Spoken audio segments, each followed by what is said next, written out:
Wii Wonders!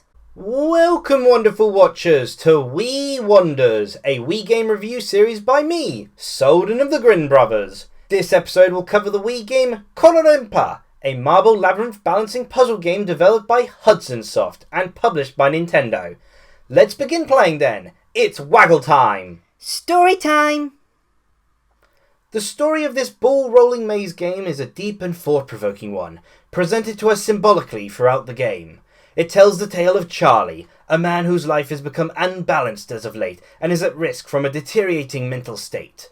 You explore his past, his mind taking the form of a marble, rolling through stages of his life.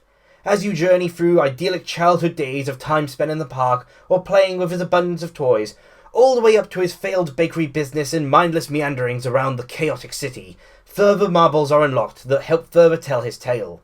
These are often obtained through his search for meaning in his unstable life, and serve as reminders to key aspects of his character, be it his numerous and varied pets he has owned, his vast array of sporting hobbies, his once treasured dreams of space travel, and the car crash that wasn't his fault, but which still haunts him. Nah, I'm just joshing you. Kororinpa is a simple game with no story to it. You do play through levels based around parks, cities, sweets and toys, and you do get to play as a variety of marbles based around animals, sports, astrology and a traffic accident, but these have no plot or story element attached to them. They are simple courses and balls, nothing more. I did try to dig up some interesting background information on this game, but aside from it being a launch title in Japan and being based off the marble game Labyrinth, I discovered very little. What I did discover was that the game may have had a mobile phone version released, though I didn't discover concrete evidence for this port actually releasing, and it also had a planned 3DS port, which I know definitely did not release. The 3DS version of Kororinpa was cancelled alongside other Hudson Soft developed 3DS games such as Bonk 3DS, Omega 5 3DS and Bomberman 3DS. Remarkably, this seemingly lesser known Wii title has a dedicated website to it, Kororinpa.com by Portcullis. It's an old, simple, but well-presented website featuring tips and guides for every single level, and I shall be sure to include a link to it in the video summary. Instruction time! On the back of the game's case, Kororinpa is described as a deceptively simple game, and simple is most certainly an accurate description for the controls of this game. By tilting the Wii remote in various directions, you tilt the course and thus cause the marble to roll. And that is all you need to know for the basics of this game controls. There is of course menu navigation, with the one button accessing the music selection and the two button accessing additional secret courses, but for the pure gameplay you only need to know of tilting the Wii remote. It's a simple motion control method that can be easily done with one hand holding the Wii remote and tilting left, right, up and down to direct your chosen marble left, right, up and down. I will admit though that this isn't how I opted to hold the controller, instead choosing to use both my hands so I could have one hand hold the bottom of the remote and the other hand hold the top. This isn't how the game wants you to hold the Wii remote, but I felt it allowed me to readjust and reset my course's balance to neutral with far greater ease. Although my Grin brother did poke fun at this particular controller holding method of mine. Like, I hold the Wii remote very differently. Like, I hold the Wii remote like you this. hold it like a freak of nature. Well, it's how I get both because otherwise it's always tilting either up or down. Doing like that allows me to control it both from the butt and its head. Now, whilst most of the game does function purely by Wii remote tilts, with activating courses gimmicks or collecting crystals being achieved by navigating your marble into them, this doesn't mean that there aren't additional actions you can do. The pause function has been allocated to the B button for swifter use, and the A button allows you to return to the starting point or your most recently passed checkpoint on the course you are playing on. I refer to this as the retry button, and it is an insanely useful feature that can help shave seconds off your time. You can also use the motion controls of the Wii remote to bounce your marble along by bouncing the corresponding controller, or even flip the Wii remote sideways and upside down in order to flip the entire course, at times resulting in crazy good results. Oh, and this game has co-op as well, wherein the second player has the option of using another Wii remote or even using a nunchuck attached to player 1's Wii remote. The nunchuck controls are the same as the Wii remote, just swap out the remote A and B buttons for the nunchuck C and Z buttons respectively, although my Grin brother did find the nunchuck to be the more comfortable controller method for him to use. How are you finding nunchuck control? This is gonna sound weird. Find it better? Yeah, if it wasn't for the fact that, I'm tethered to you. Instruction time! The gameplay of this maze/puzzle game is quite the interesting case. It can be a relaxed and leisurely experience, a brain-busting mental challenge, a manic pie of fun-filled mistakes, or a torturous trial brimming with suffering! The objective of the game is simple. By tilting the course, you roll your marble about. You have to roll your marble about to collect orange crystals scattered about the course in predetermined points. Upon collecting them all, you have to then roll your marble into the course's goal. This in turn completes the course. If you roll into the goal without collecting all the orange crystals, then you'll find yourself zip-zapped back to the starting point. Of course, Kororimpa's game case described this Wii title as a deceptively simple game, and this is where I talk about the deceptive part. Courses can vary greatly across the game's 5 areas of Park, Candyland, Daytown, Toyland, and Nighttown, with the designs of the courses themselves ranging from wide or narrow pathways to more elaborate designs that twist and bend or are food. And not just in the Candyland area. The secret courses in particular have some fascinatingly varied designs to them, but more on that later. Along with bumpy paths and funneling mazes, courses are made more distinct from one another through the inclusion of gimmicks such as slippery icy floors or sliding platforms that respond to your tilting. Gimmicks can also come in the form of objects like magnetic sticks that your marble latches onto automatically, cannons that send your marble soaring into the sky, and even magnifying glasses that disintegrate you with searing heat, intensely focused light! Ah, disintegrate. It's pretty brutal, especially if using one of the cute animal marbles. These creative courses can cause considerable chaos if you try to get through them in a hurry, which you'll want to do so in order to get the high score and earn bronze, silver or gold trophies. Obtaining a fast enough time to earn a trophy is no easy feat, and as my rankings on screen demonstrate, it can be particularly hard to earn gold trophies.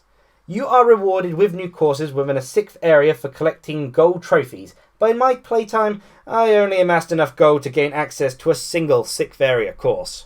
Far easier to unlock are the secret courses, and these are obtained through my favourite objective of the game, collecting green special crystals. These green crystals are tucked away in each of the Kororimpa's regular courses, sometimes in plain sight and otherwise hidden, but often tricky to reach. Collecting enough of these green crystals unlocks the secret courses, courses with less limitation on theme, unique music to unlock, and designs that are brimming with joyful creativity.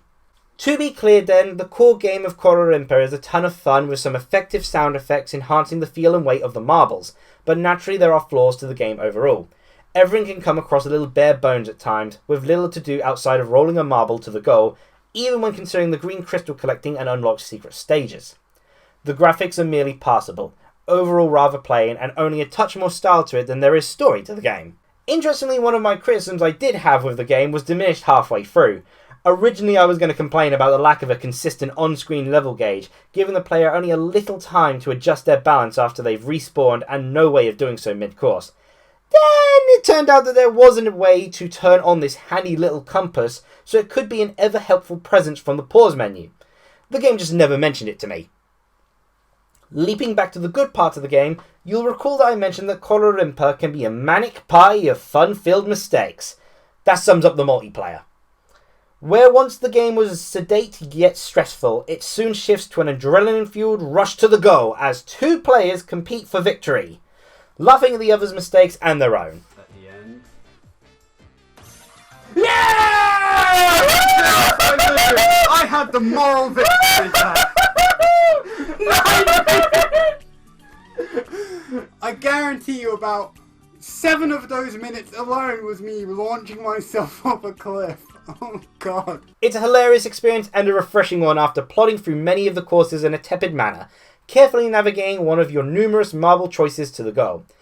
And speaking of marbles, there are certainly a plethora of them to choose from, each with distinct designs and varied stats.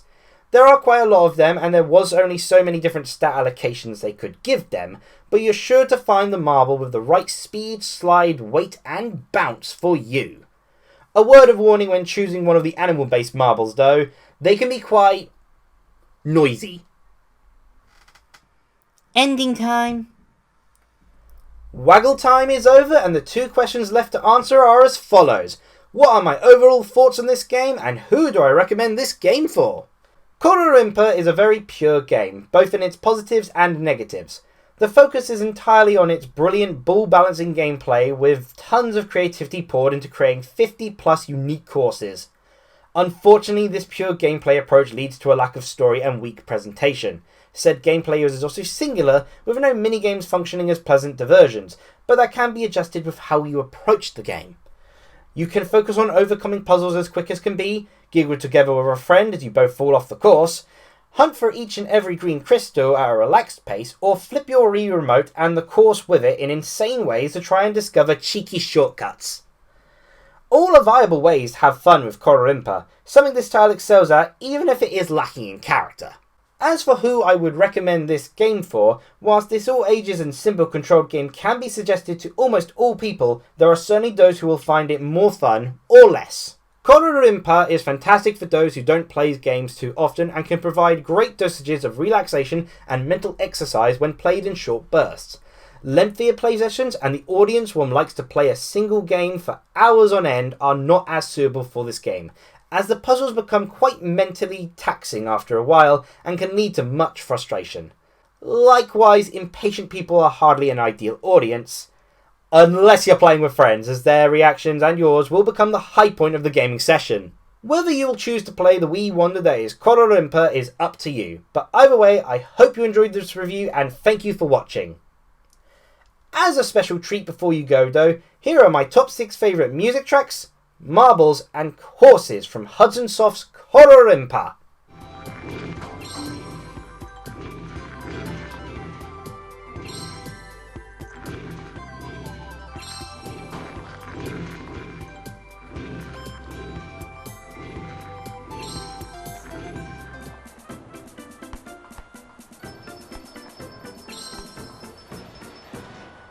I love this part. Although this part is a little bit tricky. It's very hard.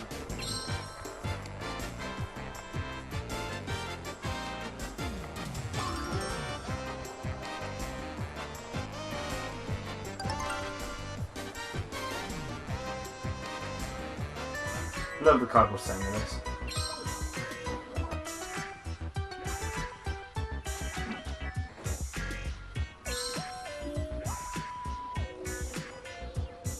Oh, right.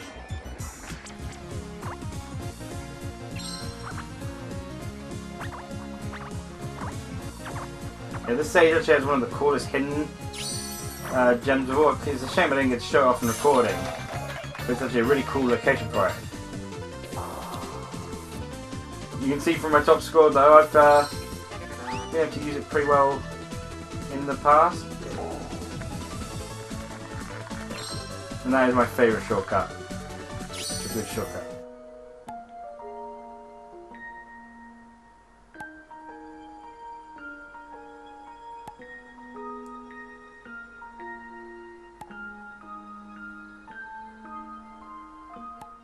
Thank you for watching. Cheerio!